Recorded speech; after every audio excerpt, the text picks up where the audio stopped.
Hi friends, எல்லாருக்கும் வணக்கம். இன்றைக்கி நம்ம என்ன டாபிக் பார்க்க போகிறோன்னா 7th ஸ்டாண்டர்ட் டேர்ம் 3ல் உள்ள தனி வட்டி அப்படிங்கிற யூனிட்லேருந்து தான் நம்ம பார்க்க போகிறோம். வாங்க வீடியோக்குள்ளே போகலாம். ஃபஸ்ட்டு தனி வட்டினா என்ன அப்படின்னு நம்ம பார்க்கலாம். அதுக்கு நம்ம ஒரு எக்ஸாம்பிள் வச்சு நம்ம பார்க்கலாம். இப்போது நம்ம ஒரு பேங்க்கில் ஒரு லோன் எடுக்க போகிறோம் அப்படின்னு வச்சுப்போம். இப்போ ஒரு ஆள் ஒரு பேங்க்கில் ஒரு 10,000 ரூபாய் லோன் வாங்குறாரு. இந்த வாங்குற இந்த அமௌண்ட் தான் என்னென்னா அசல் பி.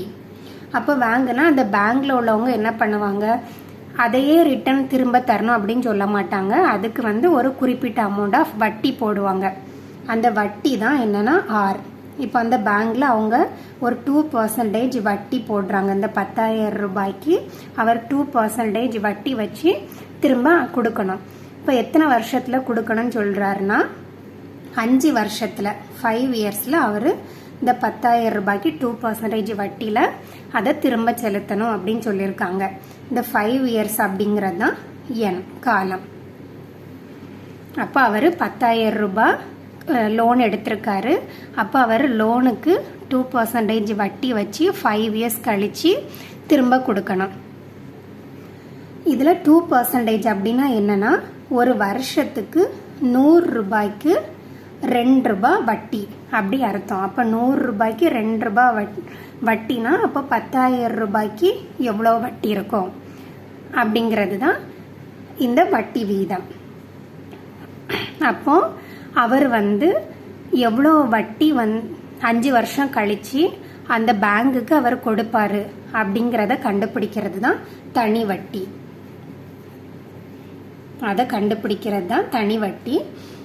அதுக்கு உள்ள ஃபார்முலா தான் நம்ம ஈஸியாக கண்டுபிடிக்கிறதுக்கான அந்த ஃபார்முலா தான் என்னன்னா PNR/100. இதில் Pங்கிறது அசல், Nங்கிறது காலம், Rங்கிறது வட்டி வீதம். அப்போ அவர் 10,000 ரூபாய் லோன் வாங்கியிருக்காரு. அப்போ P 10,000 ரூபாய். N எவ்வளோ காலத்தில் திருப்பி அடைக்கணும்னு சொல்லியிருக்காங்க, 5 இயர்ஸில் திருப்பி அடைக்கணும்னு சொல்லியிருக்காங்க.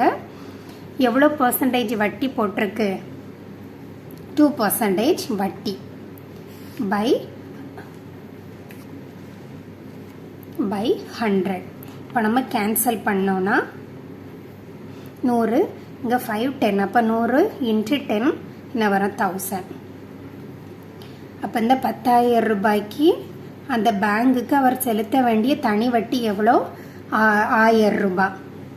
இப்போ 5 வருஷம் கழிச்சு அவர் பேங்குக்கு மொத்தமாக எவ்வளோ ரூபாய் அடைக்கணும், மொத்த தொகை அவர் வாங்கின அந்த 10,000 ரூபாயும் ப்ளஸ் அவங்க போட்ட வட்டியையும் சேர்த்து அடைக்கணும். அப்போ மொத்த அசல் எவ்வளோ வாங்கினாரு, 10,000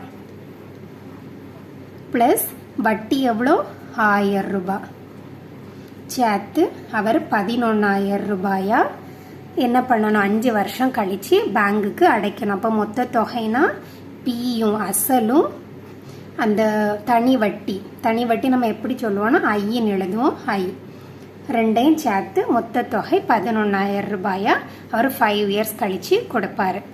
இதுதான் தனி வட்டி. அப்போ தனி வட்டினா ஒரு அமௌண்ட் இருக்குன்னா அந்த அமௌண்ட்டுக்கு 5 வருஷமோ 10 வருஷமோ கழிச்சு ஒரு குறிப்பிட்ட வட்டி வீதத்தில் நம்ம அடைக்கிற அந்த வட்டி தான் தனி வட்டி. ஓகே, இப்போ தனி வட்டினா என்னன்னு புரிஞ்சிருக்கும். நம்ம இதை வச்சு ஒரு சம் பார்க்கலாம். சம் என்ன கொடுத்துருக்காங்கன்னா ரூபாய் 25,000க்கு 8% வட்டி வீதம் 3 ஆண்டுகளுக்கு தனி வட்டி காண்க அப்படின்னு கொடுத்துருக்காங்க. இப்போ தனி வட்டியோட ஃபார்முலா, தனி வட்டி நம்ம ஐன்னு எழுதுவோம். அதோட ஃபார்முலா என்ன, PNR/100. Pங்கிறது அசல். அசல் எவ்வளோ கொடுத்துட்டாங்க, 25,000. இப்போ P எவ்வளோ கொடுத்துருக்காங்க, 25,000 கொடுத்துருக்காங்க. அப்புறம் N 3 ஆண்டுகள்லையும் கொடுத்துருக்காங்க. N 3 ஆண்டுகள். அடுத்து வட்டி வீதம் R 8% கொடுத்துருக்கு. ஏன்னா அப்போ ஃபார்முலாவில் நம்ம சப்ஸ்டியூட் பண்ணுறோம். இப்போ 25,000 × N3 × R 8 divided by 100. இப்போ இது 2 0 0 கேன்சல் ஆயிரும். இப்போ மீதி 250. 3 8 இருக்கு. 8 3 பெருக்கணும்னா 24.